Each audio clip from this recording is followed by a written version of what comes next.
The galaxy was vast, endless, and beautiful, yet everywhere it glittered, chains clinked in silence. Stars burned like lanterns, but their light only revealed the shadow of a single power that had risen above all others. The Empire.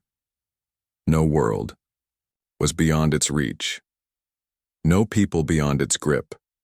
It did not conquer with mercy. It conquered with hunger. From the emerald jungles of distant Zyra to the oceans of Aurin, from the mines of Draconis to the humble blue sphere of Earth, the pattern was always the same. Armies arrived like storms of steel and fire. Cities fell in days, governments in hours. Then came the harvest. The Empire bled planets dry. Crops, minerals, waters, even air compressed into cylinders, all funneled into its colossal fleets and towering citadels. What scraps remained were rationed back to the people. Never enough to live, only enough to obey. Hunger crept into every home. Despair settled into every heart. And when despair grew too heavy, many ended their lives rather than bow. Yet the rulers of these worlds lived differently. They feasted in golden halls, wrapped in silks and jeweled crowns, drunk on wine and illusions. They were not kings. They were puppets. Puppets chosen carefully by the Empire, installed through the grand theater of democracy. Every few cycles, elections were staged. Citizens were told their voice mattered, that their votes decided the future. But the winners were always the same. Men and women vetted and trained by the Empire, their loyalty bought in advance. Smiling faces on every screen, slogans painted across every wall. Hope dangled like a carrot before the starving masses, and the people believed. They believed because it was easier than facing the truth, that their choices were illusions, their freedom a lie. And so the yoke tightened with no rebellion, no fire, no spark to resist. Schools withered. Knowledge became a hollow shell. Texts were rewritten until history itself bent beneath the Empire's will. Children learned that the Empire was salvation, that obedience was honor. Teachers who questioned this were silenced, quietly removed, replaced by smiling instructors who preached loyalty with empty eyes.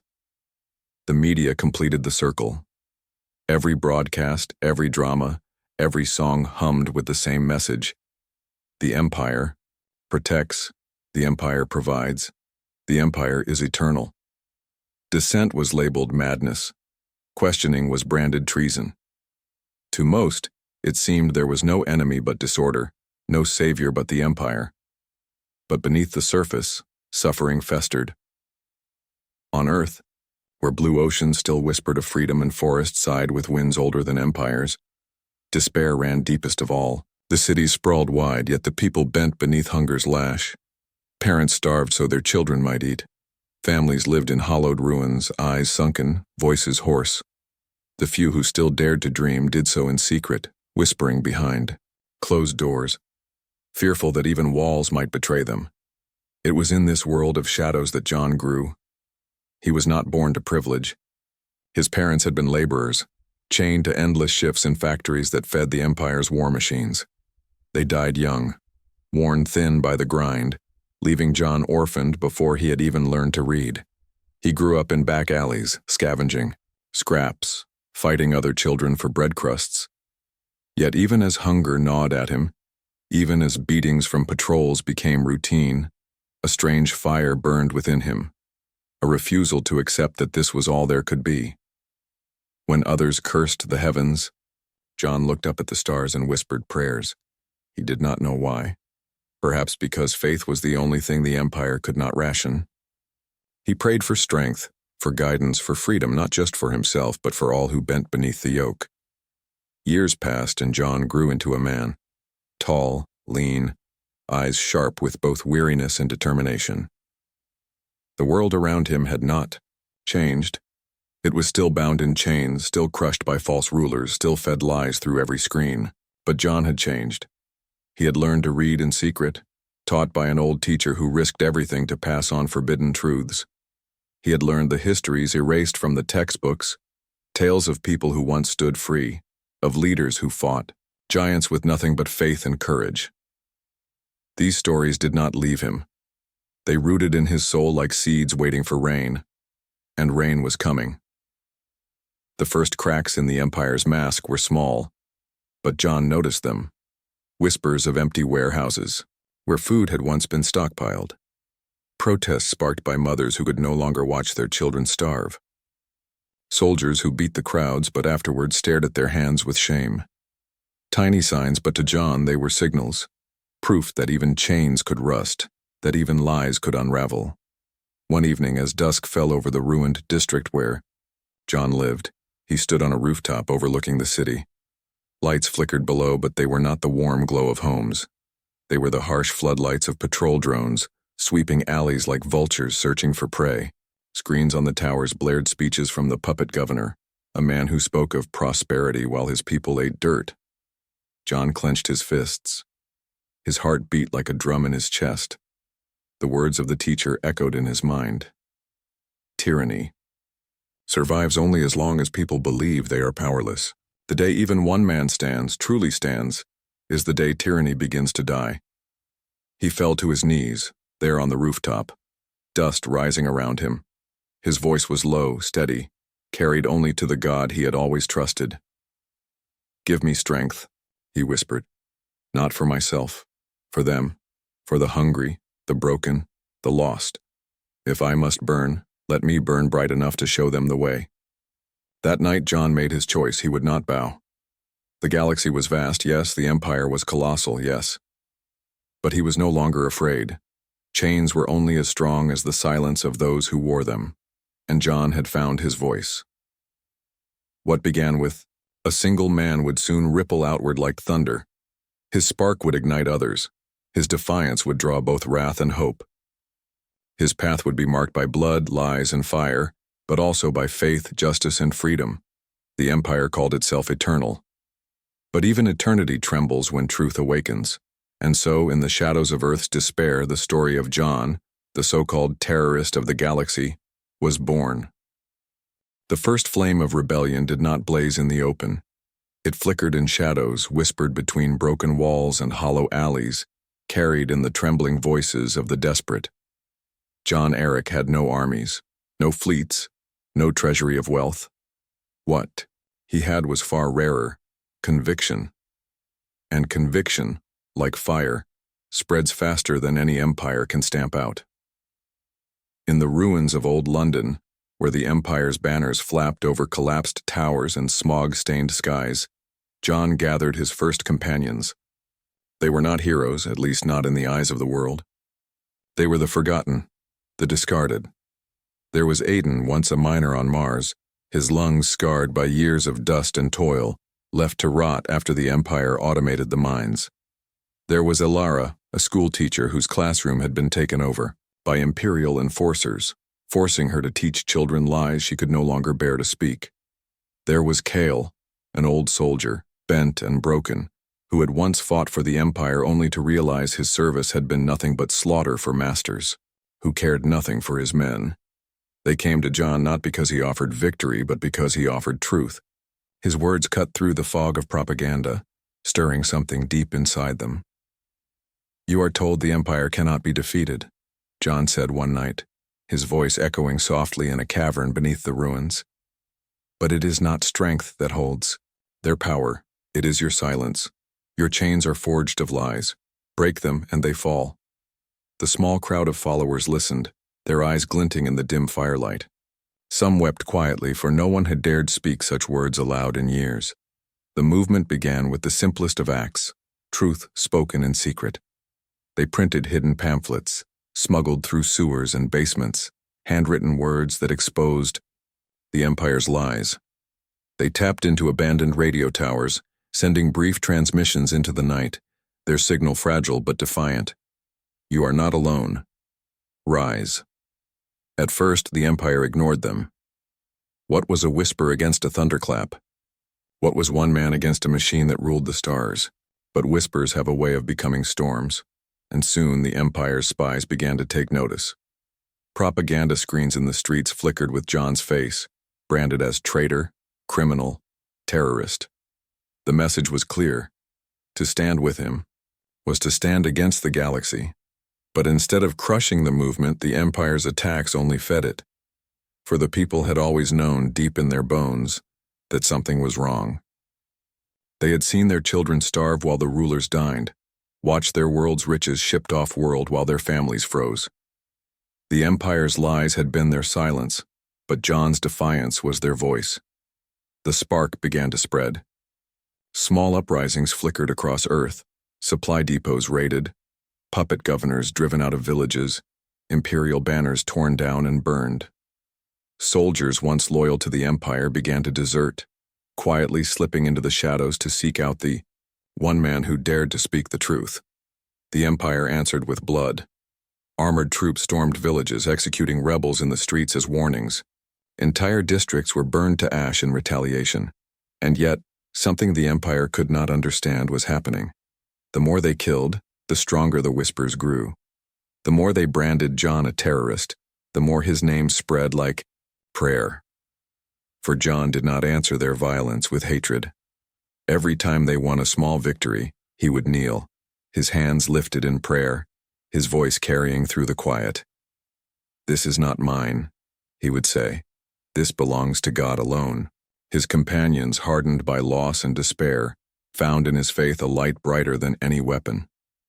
It was not long before the movement could no longer hide in ruins. Their numbers swelled too quickly. Secret bases were carved into the earth itself, deep tunnels running beneath mountains, bunkers hidden beneath oceans. But John knew Earth alone would not be enough. If the rebellion was to survive, it had to reach beyond the ruined cities, beyond the poisoned skies, beyond the watchful satellites of the Empire. His eyes turned upward, toward the heavens, toward the moon, toward Mars, toward the stars. For the Empire ruled not just with armies, but with distance, with the sheer scale of its dominion.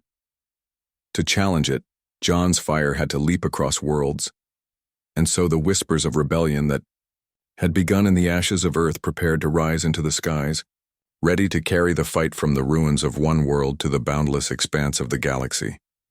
The Empire had called him a terrorist, but soon the galaxy would see that it was not terror he carried, but truth. And truth, once lit, cannot be unlit. The Empire did not fear guns. It feared words. It could crush armies with a gesture, silence planets with a fleet. But words were fire, and fire could spread to places even the Empire's shadows could not reach. That was why it had mastered the art of the lie, weaving propaganda into every corner of life until truth itself seemed like madness. On Earth, colossal screens towered above starving streets, broadcasting images of imperial triumphs. Soldiers were shown as noble guardians of peace, their massacres edited into victories against criminals.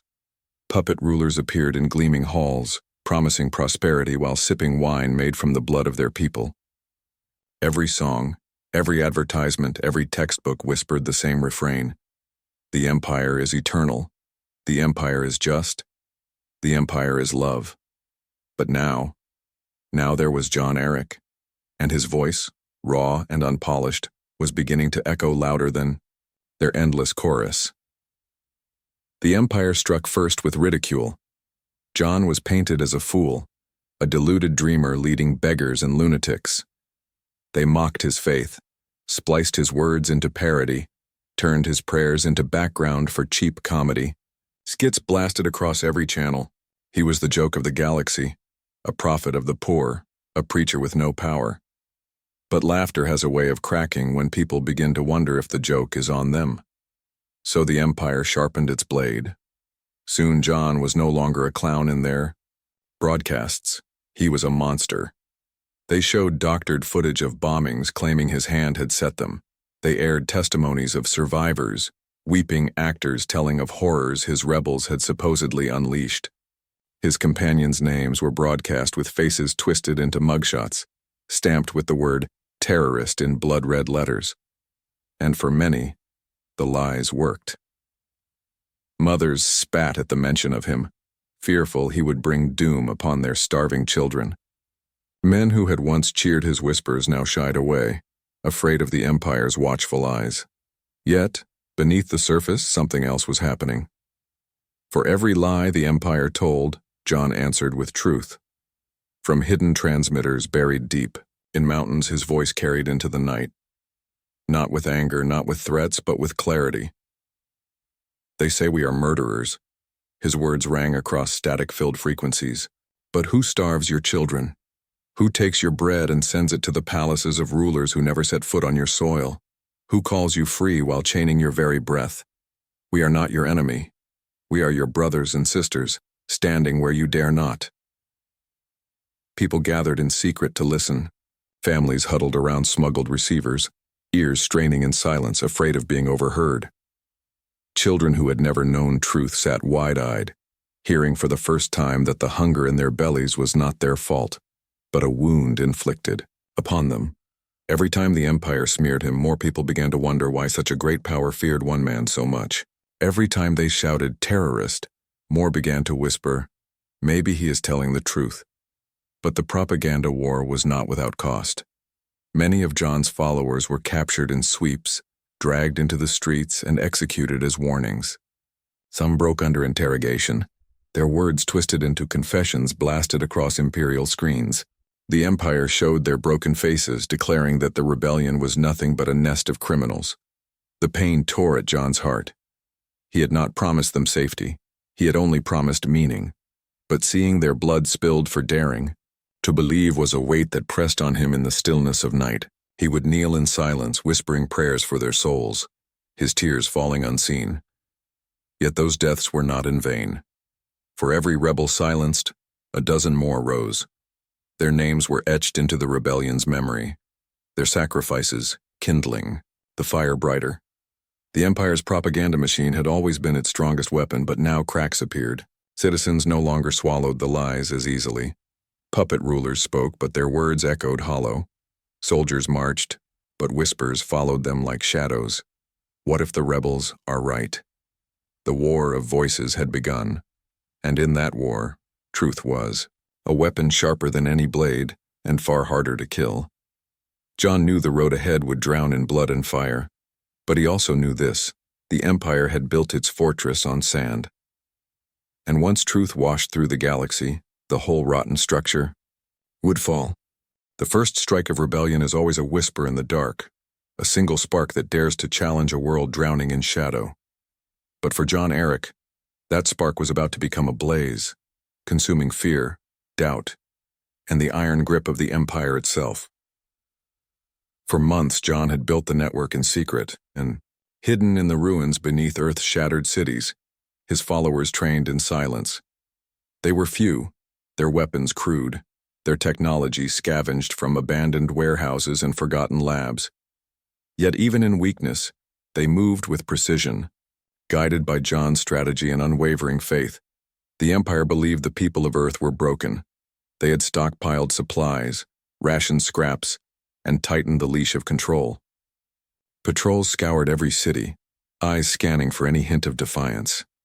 Propaganda filled the airwaves, branding every whisper of resistance as criminal.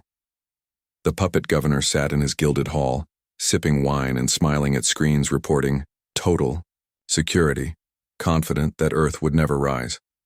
But John knew the truth. The stronger the Empire's chains, the louder the people's desire to break them. He chose a target both symbolic and strategic, the central supply depot that controlled food distribution for the city. By seizing it, he could feed thousands at once and demonstrate that the Empire's authority was neither absolute nor eternal. The night was thick with mist, moonlight cutting pale through the ruins. John moved with his team across collapsed bridges and shattered streets, every step measured, every breath silent.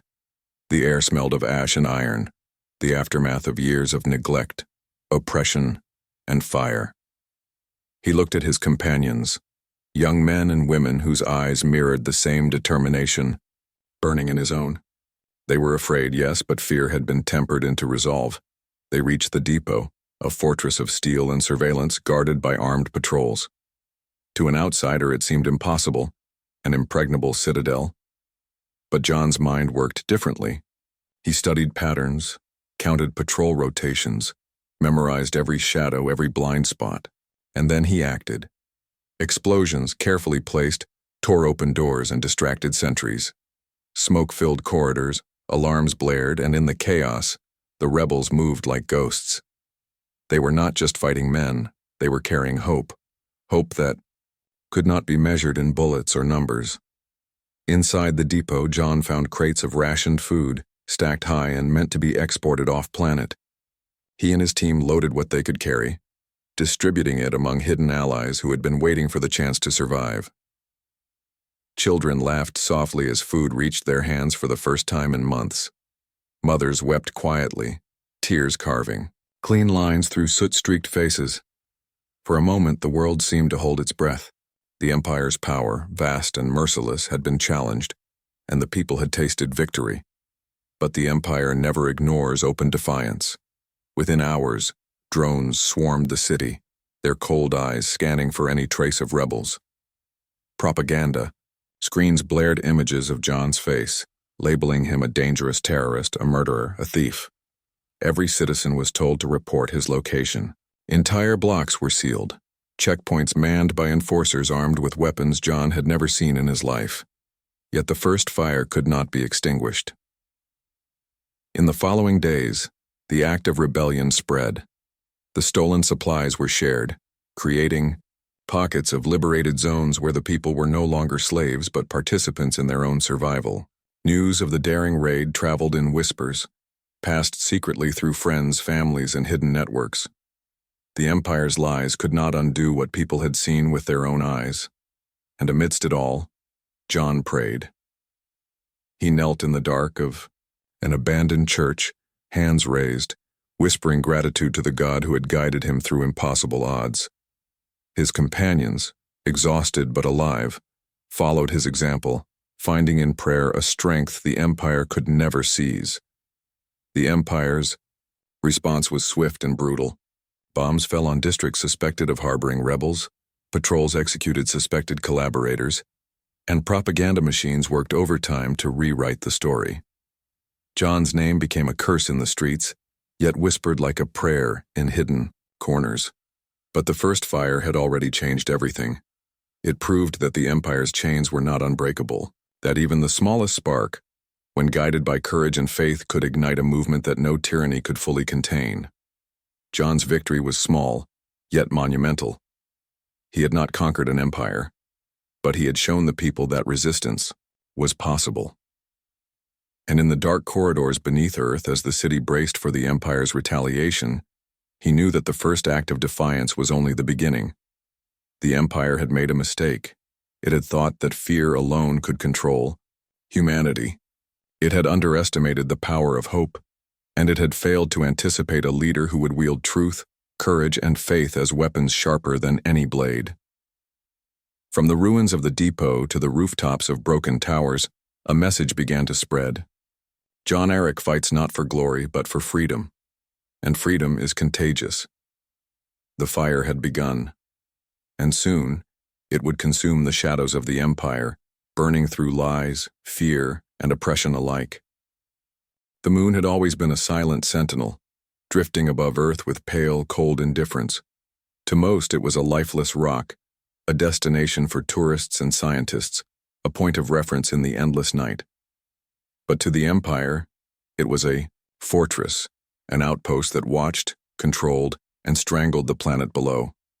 Satellite arrays pulsed with surveillance, weapons platforms bristled with cannons, and troops trained in the sterile perfection of imperial doctrine. From there, the people of Earth were kept under constant observation. Every whisper of dissent recorded, every spark of rebellion anticipated and crushed. John Aric had known from the beginning that Earth alone would not suffice. The rebellion could not survive if the moon remained an untouchable sentinel of the Empire. He needed to reach beyond the ground, to strike at the very nerve of the Empire's control, and so he began the audacious plan that would mark the first step into the stars. The team that would join him on this mission was small, too small for conventional assault, but perfectly suited for stealth, ingenuity, and faith. Each member had endured years of deprivation, yet each carried a heart unbroken, a will unbowed. Among them were Aiden, whose hands had once cracked stone in Martian mines, Ilara, whose mind had been sharpened by forbidden knowledge, and Kale, the old soldier whose scars spoke of battles that had long been forgotten by the Empire. Together, they were not warriors in the conventional sense. They were shadows, ghosts moving through a world that would never see them coming.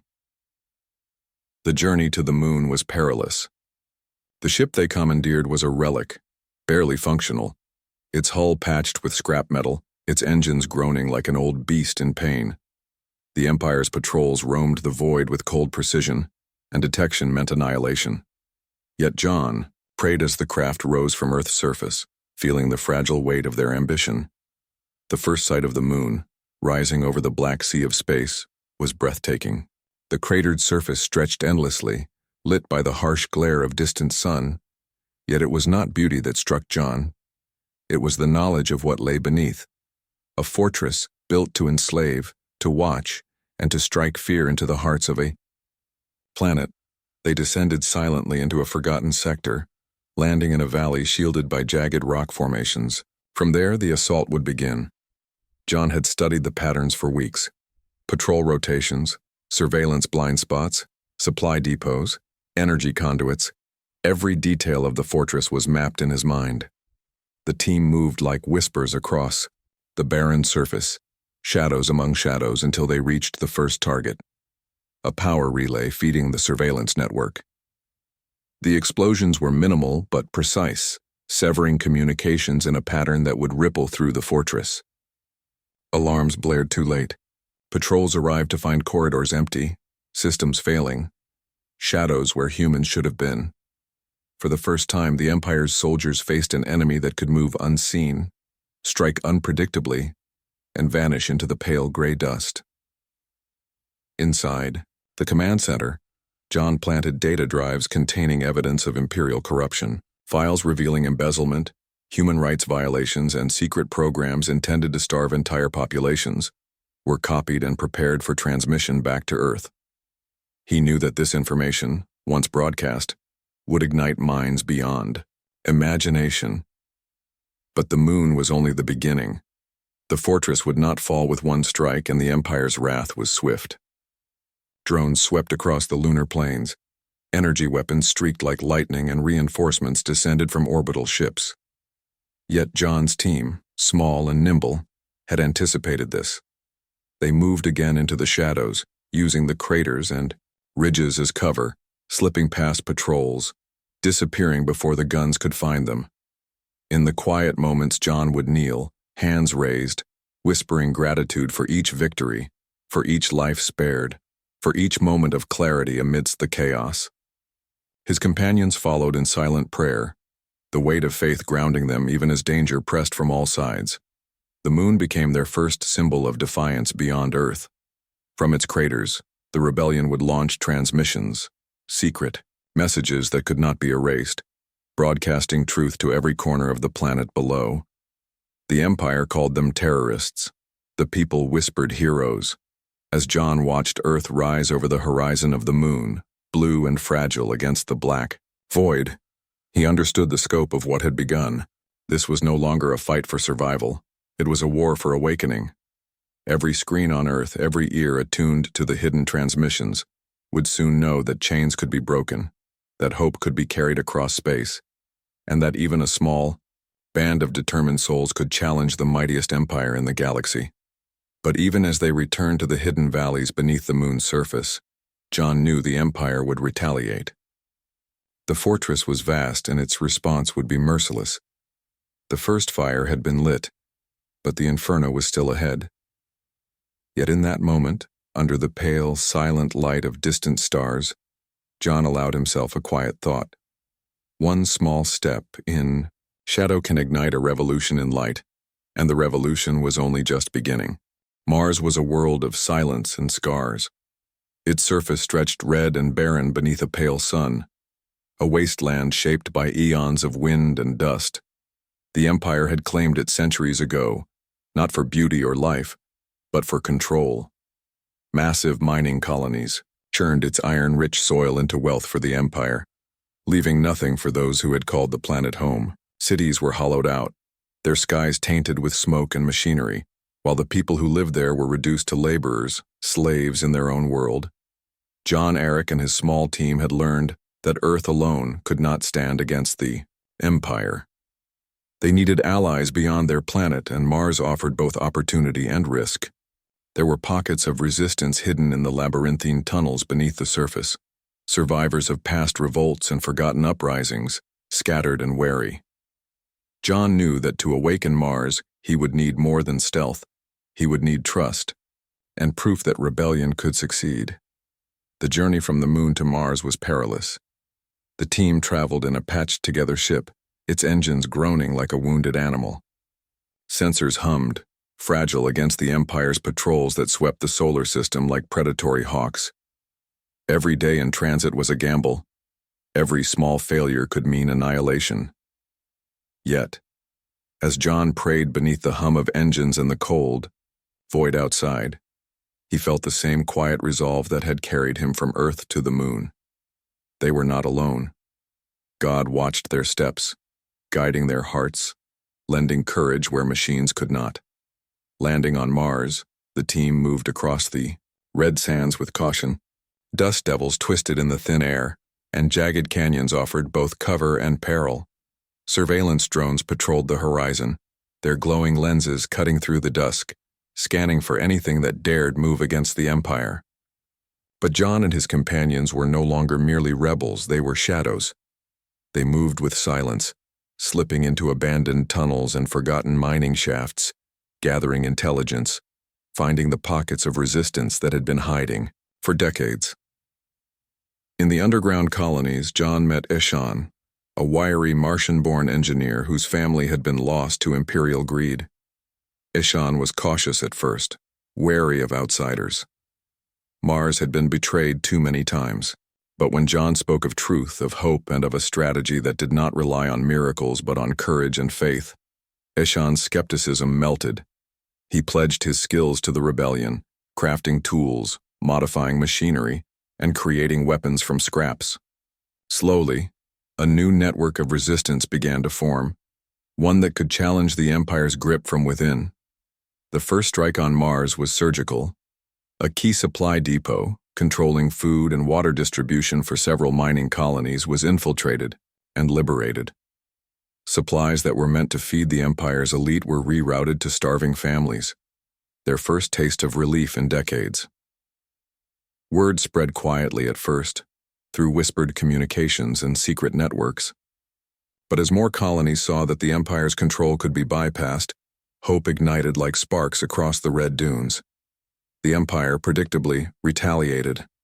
Drones swarmed from orbit, guided by satellites that scanned the planet relentlessly. Energy, cannons blasted through the surface, attempting to crush the uprising before it could gather momentum. Patrols moved with terrifying precision, rounding up suspected rebels and executing them publicly as warnings. Yet for the first time, John and his companions realized that the Empire's power had limits. Their technology was vast, yes, but their strategy was rigid, their eyes blind to the courage of those who dared act in the shadows. Every strike John made, every hidden operation, weakened the Empire's perceived omnipotence. Every act of liberation sent a message to the people of Mars. Freedom was possible, and resistance was not futile. Ishan's inventions became critical. Improvised EMP devices disabled Imperial drones long enough for rebels to strike and disappear. Communication relays allowed the scattered resistance to coordinate across miles of barren desert. In hidden caverns, John and his team trained new recruits, passing on tactics, hope, and faith, ensuring that the rebellion was no longer just a small cell, it was a movement. Amid the chaos, John never wavered from his devotion. At the end of each day he knelt in the dust, hands lifted to the dim red sky. "This is not ours," he whispered. "It is yours, Almighty. Guide us, protect us, and let us not falter." His companions followed, their prayers mingling with the whispering wind, a quiet defiance against the Empire's omnipresent gaze. Mars became a crucible for the rebellion. From the red sands, John realized the scale of what was possible. Earth had been the spark, the moon had been the first flame, and now Mars was the forge. Here, strategy, faith, and courage combined, producing warriors not for glory but for truth. Yet, John knew that the Empire would not stop. Their retaliation would escalate. Their propaganda would grow sharper. Their attacks more brutal. Every victory carried the weight of inevitable reprisal. Still, as he watched the dust rise over liberated colonies, John understood something vital. The Empire had never faced hearts unbroken by fear. The first spark had grown into fire. The fire was now ablaze, and from the red sands of Mars it would spread across the stars. In the vastness of the galaxy, the mightiest weapons could strike with devastating precision. Fleets could obliterate planets, and armies could crush entire civilizations. Yet John Aric understood a truth the Empire had long forgotten. Words can ignite what weapons cannot touch. The rebellion had grown beyond Earth and Mars. Small, hidden outposts on the moon and scattered colonies on Mars were sending coded transmissions, and the first whispers of hope were reaching other planets, carried through clandestine networks that the Empire could not completely monitor. The galaxy's people, long accustomed to silence and fear, began to stir, and the Empire, sensing the threat, struck in the only way it knew: propaganda. Every screen in every city on Earth, every holodisplay in Martian colonies, every broadcast across the moon's craters carried the same message. John Aric is a terrorist, a murderer, a threat to your lives. The rebellion brings only chaos. They showed doctored footage of explosions, stitched together to appear as if the rebels themselves had caused civilian casualties. They broadcast statements from coerced citizens, crying out in terror at the supposed crimes of John and his companions, but for every lie, the rebels countered with truth. Hidden transmitters, patched together from salvaged technology, beamed messages of hope to those willing to listen. Simple stories, short bursts of reality, a family fed from liberated supplies, a colony freed from imperial patrols, a teacher finally able to educate children without fear of indoctrination. The words spread quietly at first, then with growing momentum. The Empire's propaganda war became a shadow duel. Each attack on the rebels' image was met with an encrypted broadcast revealing the Empire's atrocities, the hunger it had caused, the stolen wealth flowing to distant palaces. Citizens began to question what they had been told all their lives. Whispers in marketplaces turned into conversations in taverns, and conversations grew into small gatherings. For the first time in decades, the Empire's voice was not the only one people heard. John's voice, steady and unwavering, carried farther than any fleet. From hidden transmitters on the moon, Mars, and Earth, he spoke directly to those who had lived in fear. "They call us criminals," he said in a broadcast reaching millions. "They tell you we are enemies. But look at your streets, your skies, your children. Who starves them? Who takes what is not theirs and calls it law? We fight not for power but for justice. We fight not for wealth but for truth. And we will not be silent." His words struck like lightning. Citizens began to recognize the cracks in the Empire's perfection. Puppet governors no longer seemed untouchable. Their lies were transparent. Soldiers who had followed orders without question began to hesitate, unsure if obedience was righteous or cruel.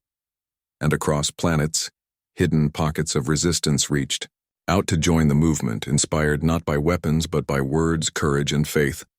The Empire escalated. Broadcasts grew more vicious, claiming John's victories were massacres, every liberated district painted as a scene of terror. Entire fleets were dispatched to patrol communication channels, trying to intercept and silence rebel transmissions. But the rebellion had learned to adapt. Quick bursts of encrypted signals disguised as routine transmissions spread the truth faster than the Empire could contain it.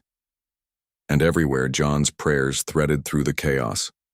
Every victory, no matter how small, was met with a quiet gesture of gratitude, a whispered prayer that their actions were guided by a higher power. His companions, Aiden, Alara, Kale, Ishan, and others followed suit, grounding themselves in faith as the propaganda storm raged around them. The war of voices had begun to shape the galaxy's perception. The people, starved of truth for generations, began to question. They listened to hidden broadcasts, shared secret pamphlets, and passed along stories of resistance. And in doing so, they became part of the fire John had started on Earth, fanned on the moon, and forged on Mars. The Empire's greatest power, its control of the narrative, was slipping. For the first time, citizens could hear two sides. For the first time, the idea that freedom was possible took root in hearts long subdued. John knew the stakes. Every broadcast risked detection. Every word of truth could invite retaliation. The Empire would strike with overwhelming force if it could locate the sources. But he also knew this: words cannot be destroyed in the same way as ships or cities. Truth once heard lives on, and so the rebellion grew. Not in fleets, not yet in armies, but in minds and hearts. The people were beginning to see the cracks in the Empire's armor, the lies woven into the fabric of their lives. From hidden studios beneath the Martian canyons, lunar caves, and Earth's ruined cities, John's voice carried across space, a voice of courage, of faith, of resistance. The Empire had called him a terrorist, but the galaxy was beginning to see the truth. He was a herald of hope, a spark that could ignite a revolution across the stars. The War of Voices was only beginning, and its flames promised to consume even the Empire's greatest lies. The galaxy had grown tense with anticipation. From the pale deserts of Mars to the fractured cities of Earth, whispers of rebellion had become murmurs, and murmurs had begun to thrum like distant drums of war. The Empire, once untouchable, now felt the tremor of resistance spreading across its domains. Every decision it made carried the weight of fear. Every fleet it deployed moved like a panicked predator, reacting to shadows it could not see. John, Aric, had never sought war. His fight had begun with truth, with the quiet fire of hope. Yet the Empire's cruelty left him no choice. Words alone could not liberate those already shackled by guns, hunger, and fear.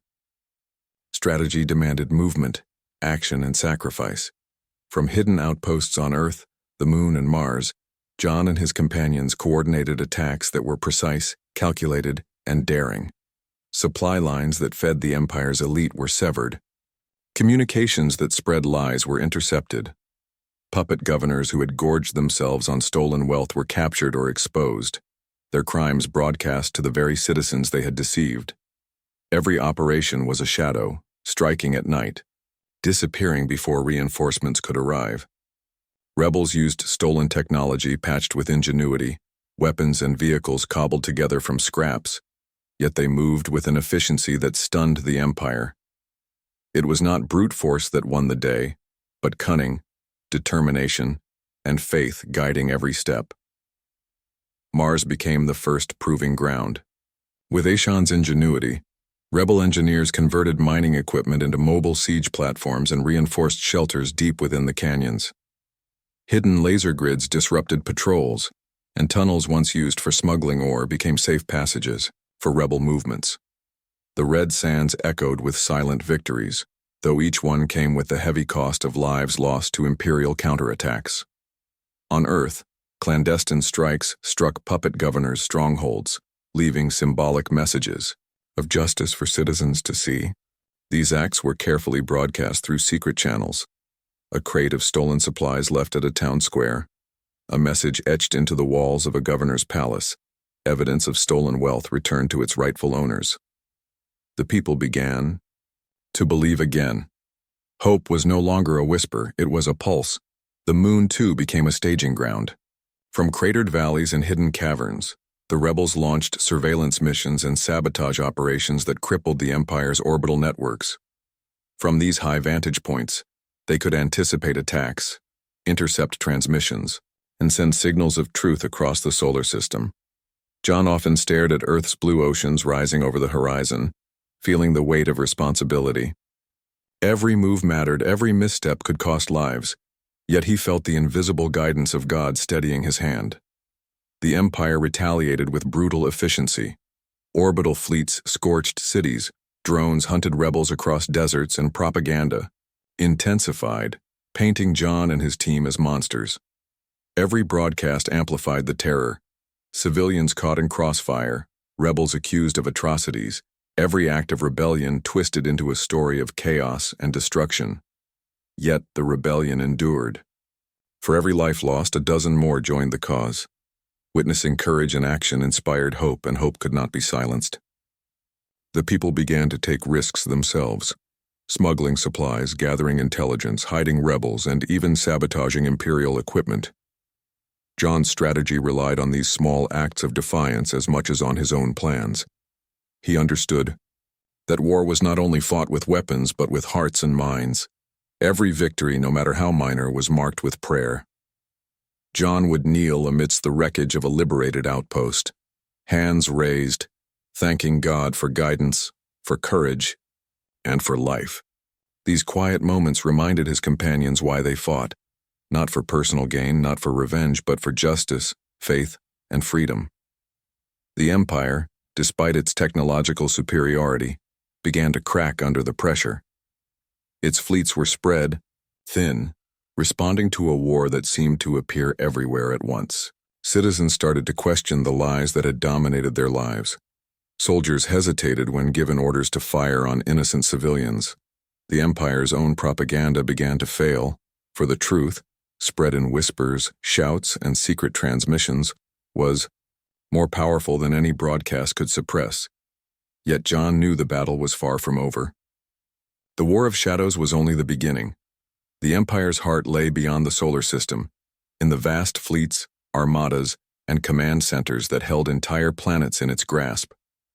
The path ahead would demand greater sacrifice, larger strategies, and bolder acts of courage. But as the dust of each battlefield settled and the stars shone above the red sands, the craters of the moon, and the cities of Earth, a singular truth became undeniable. The rebellion had become a force the Empire could not fully anticipate or destroy. And in the silence after each strike, John whispered again, voice low but unwavering, "This is yours, Almighty. Let us act as your instruments. Let our courage be guided by your wisdom, and our hands be steady in your light." The galaxy had begun to awaken. Shadows of battle had stretched across worlds, and from those shadows, a legend was forming. The legend of the so-called terrorists, of the galaxy who chose truth over lies, courage over fear, and God over tyranny. The galaxy had begun to stir. The whispers of rebellion had become roars, carried on the wind, across space, across worlds that had long been silent under the Empire's yoke. But the Empire, vast and unyielding, was not a power that could accept defiance quietly. It had ruled for centuries with iron fists, and the rise of hope, of courage, of truth was an affront it could not forgive. From its central command in the shadow of a colossal space station orbiting a gas giant, the Emperor's advisors gathered, their faces cold and implacable. Screens flickered with images from Earth, Mars, and the Moon. Satellites monitoring rebel movements, reports of liberated districts, intercepted communications carrying messages of truth to the masses. "They are small," one general said, voice trembling with irritation.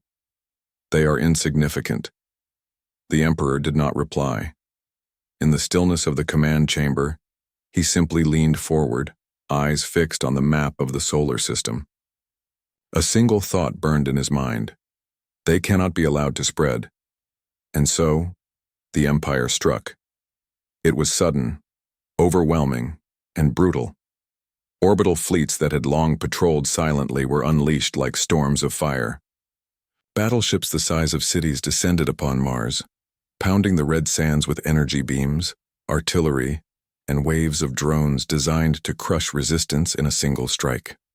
Earth's cities felt the tremors of orbital bombardments. Hidden rebel bases trembled as shockwaves of power shook the ground. On the Moon, the craters lit up with flashes of destruction, the Empire's wrath raining down on anyone bold enough to defy it. John Aric and his companions felt the full weight of the retaliation. Their outposts were under siege, their communications jammed, and their allies hunted relentlessly. Yet even in the face of such might, the rebellion did not falter. They had no fleets comparable to the Empire's, no weapons of mass destruction, no shields strong enough to withstand planetary bombardments. But what they did have was something the Empire could not quantify: strategy, faith, and an unyielding belief that right was on their side. From the shadows of Martian canyons, John orchestrated guerrilla strikes. Small bands of rebels would slip behind enemy lines, sabotaging weapons depots, disabling drones, and liberating captured civilians. Every act was a calculated risk, every strike a lesson in precision and patience. The Empire's soldiers had superior technology, but they were rigid in their tactics, predictable in their responses, flaws that John exploited with relentless ingenuity. On Earth, hidden rebel cells coordinated evacuations and counterattacks. Drone swarms sent to monitor the cities were intercepted with EMP pulses, causing confusion and opening corridors for rebel movement. John's voice, broadcast secretly to key districts, reassured the people, igniting courage in hearts long buried by fear. Every victory, however small, was sacred. After each operation, John would kneel in the debris-strewn streets, in the dust of craters, in the silence of hidden tunnels, raising his hands to God. He whispered gratitude for survival, guidance for the future, and strength for the trials ahead. His companions followed, prayer uniting them as firmly as strategy, their faith giving them resilience that the Empire's weapons could not touch. Yet the Empire's retaliation was not merely military. Propaganda intensified across every channel. John was labeled the galaxy's most dangerous criminal. Screens on every planet broadcast fabricated footage of destruction, attributing civilian casualties to rebel actions. Stories of alleged atrocities filled the air, designed to crush morale and make the people fear the very hope they had begun to embrace. But the rebellion had learned to fight with words as well as actions. Secret broadcasts countered the lies, showing the Empire's true atrocities. Food stolen from starving children, families imprisoned for dissent, colonies reduced to rubble, while governors and generals dined in luxury. Across planets, minds began to awaken, questioning the Empire's narrative for the first time in generations. The Empire struck harder with every passing day, yet every strike revealed its vulnerability. Its fleets were spread thin, its armies fatigued, its propaganda increasingly transparent. Soldiers hesitated, puppet governors faltered under exposure. And for the first time, the galaxy saw cracks in what had seemed invincible. Amid the chaos, John remained a beacon. Though surrounded by destruction, he never wavered from his mission nor from his faith. "This is yours, Almighty," he would whisper, hands raised, even as explosions shook the ground beneath him. "Guide us, protect us, and let our courage serve your will." The Empire had unleashed its might, believing terror would silence rebellion. But in the hearts of the oppressed, in the hidden tunnels of Mars, the valleys of the Moon, and the ruined cities of Earth, courage grew. The war had entered a new phase, one of fire, fear, and relentless resistance. And John Aric knew this. The Empire could destroy cities, fleets, and weapons, but it could never destroy faith, courage, or the truth that had begun to spread across the stars. The shadows of battle were deep and terrifying, yet from them a new legend began to emerge. The legend of the so-called terrorists of the galaxy, who dared to defy the mightiest power in the universe, armed with nothing but faith, strategy, and the belief that freedom was worth every sacrifice. The galaxy trembled under the Empire's wrath, yet in that very tremor hope began to take root. The Empire, confident in its overwhelming power, had assumed that fear would crush resistance, that propaganda would silence truth, and that rebellion could be stamped out like sparks under a boot. But what the Empire could not understand was that courage, once awakened, spreads like wildfire, untamed, unstoppable, and blinding in its intensity. John Aric stood on a ridge overlooking the Martian plains, the red sands stretching endlessly beneath a blood-tinged sun. His companions gathered around him. Eshin, whose ingenuity had turned mining tunnels into fortified bases. Aiden, whose strength had carved secret passages and protected recruits. Ilara, whose mind devised strategies that outwitted fleets twice the size of their own. And Kale, whose scars told stories of battles long past but whose heart burned with renewed purpose. Together they had survived orbital bombardments, drone assaults, and waves of Imperial soldiers. Together, they had endured propaganda campaigns, being labeled terrorists, murderers, enemies of peace. And together, they had persevered, strengthened by faith and conviction. The first sign of change came quietly, almost imperceptibly. Messages from liberated colonies reached hidden rebel transmitters, relaying tales of civilians inspired to resist, soldiers refusing to fire on innocents, governors questioning their own loyalty. The Empire's control, once absolute, was beginning to fracture. John knew that the rebellion's next moves had to be precise, decisive, and visible. The time for shadows had passed. The time for the spark to become a beacon was now. Coordinated, strikes were launched across multiple worlds. On Mars, rebel forces seized control of key supply hubs, redirecting essential resources to the people instead of the Empire. On Earth, strategic strikes incapacitated the puppet governor's communications, creating confusion and opening pockets of liberty. From the Moon, orbital networks were disabled temporarily, giving rebels a fleeting advantage in space, the first taste of freedom beyond the planet's surface. Every victory, no matter how small, was amplified by truth. Hidden broadcasts carried images of liberated families, repaired infrastructure, and restored education. Citizens, long oppressed and disillusioned, began to believe in the possibility of justice. The Empire's lies were unraveling, not through weapons but through courage, strategy, and the unwavering voice of a single man who refused to bow. John's faith remained the guiding light. After each mission, after every calculated strike, he would kneel in the silence of a liberated canyon, whispering words of gratitude and surrender. "It is yours, Almighty. Let every victory belong to you, for without your guidance we are nothing. Protect the innocent, strengthen the hearts of the just, and let our hands act in your will." His companions, inspired by his steadfastness, joined in silent prayer, their unity forming a shield stronger than any armor. The Empire responded with fury. Fleets descended, drones swarmed, and propaganda reached a fever pitch. Yet every attempt to crush the rebellion only highlighted the cracks in the Empire's armor. Soldiers hesitant to follow cruel orders defected. Entire colonies, seeing the courage of their neighbors, began to rise quietly against their oppressors. The turning tide was subtle, almost invisible, yet undeniable. The galaxy had begun to awaken.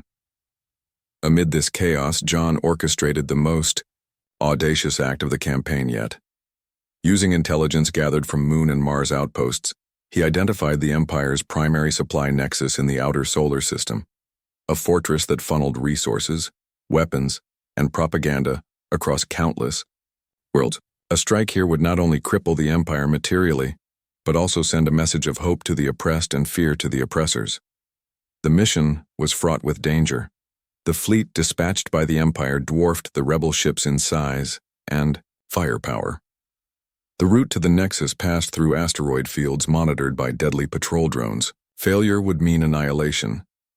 Yet John's strategy relied not on sheer might but on cunning, misdirection, and the audacity to act where others would hesitate. As the rebel ships slipped through the shadow of asteroids, John's voice was calm but resolute. "We move not for glory, not for ourselves, but for justice, for truth, for those who cannot fight. Almighty, guide our hands.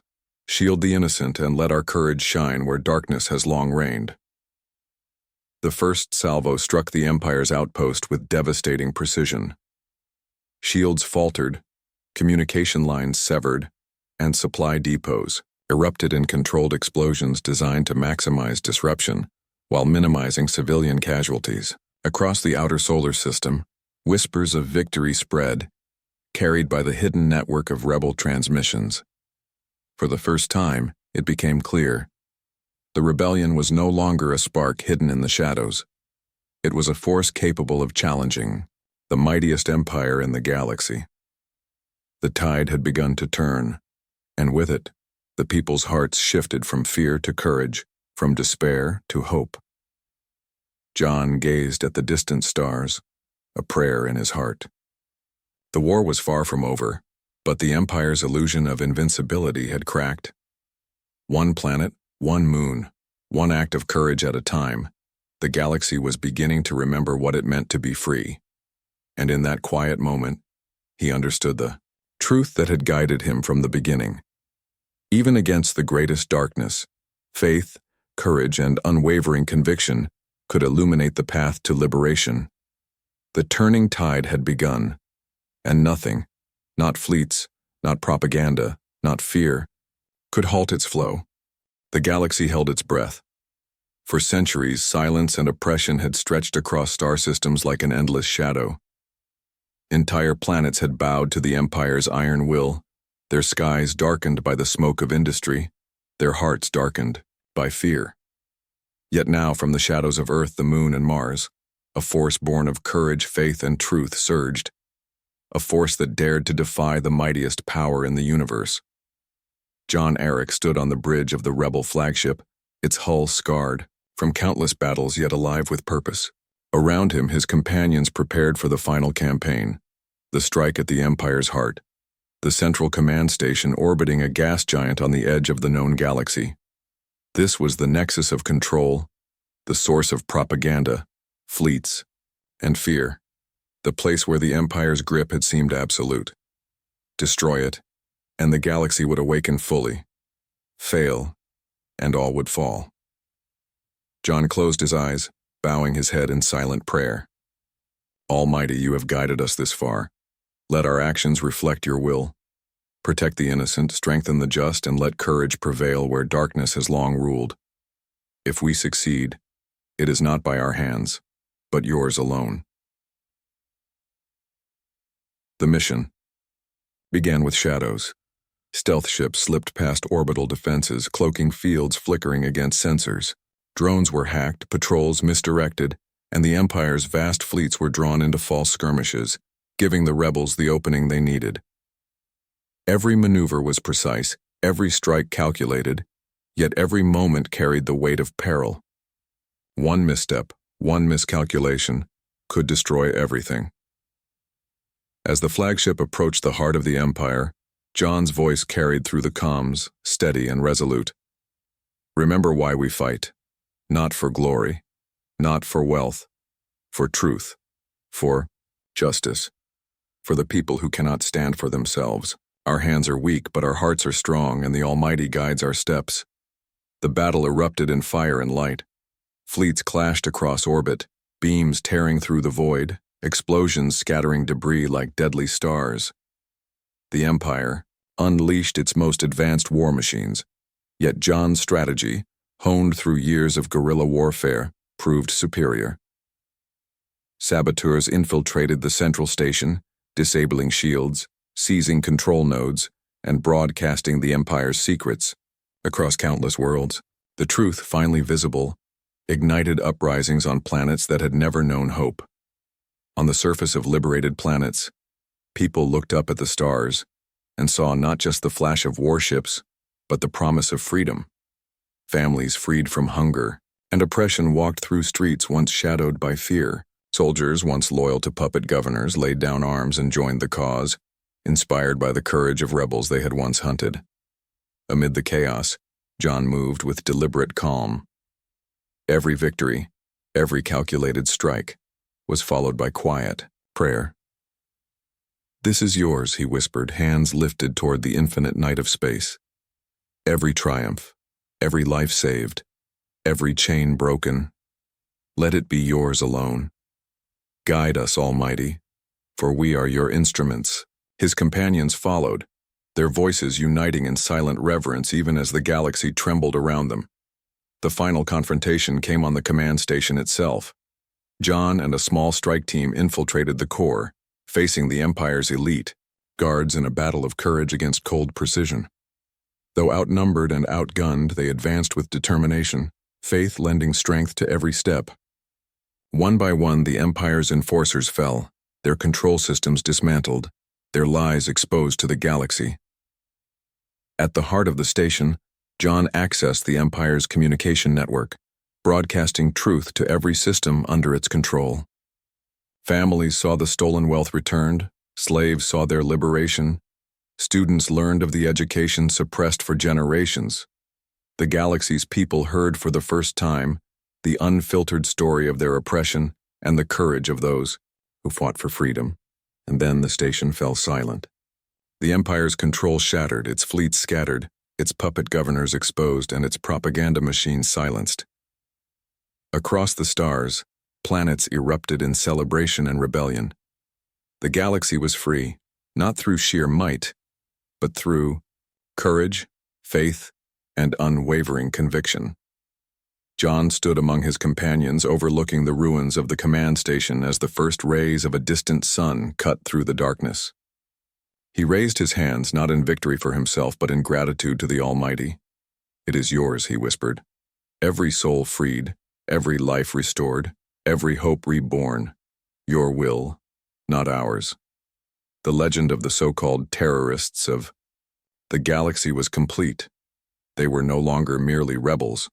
They were symbols of courage, truth, and faith. They had chosen justice over oppression, liberty over slavery, and God over tyranny. The galaxy would remember them not as terrorists, but as the heralds of freedom. And in the quiet aftermath, as stars shimmered over liberated worlds, a single truth became undeniable. Even in the vast silence of the cosmos, a spark of courage, guided by faith, could light the galaxy. The rebellion had ended, but its story, the story of hope, sacrifice, and unwavering conviction, would echo through the stars for generations to come. The terrorists of the galaxy had risen, and the galaxy, at last, was free.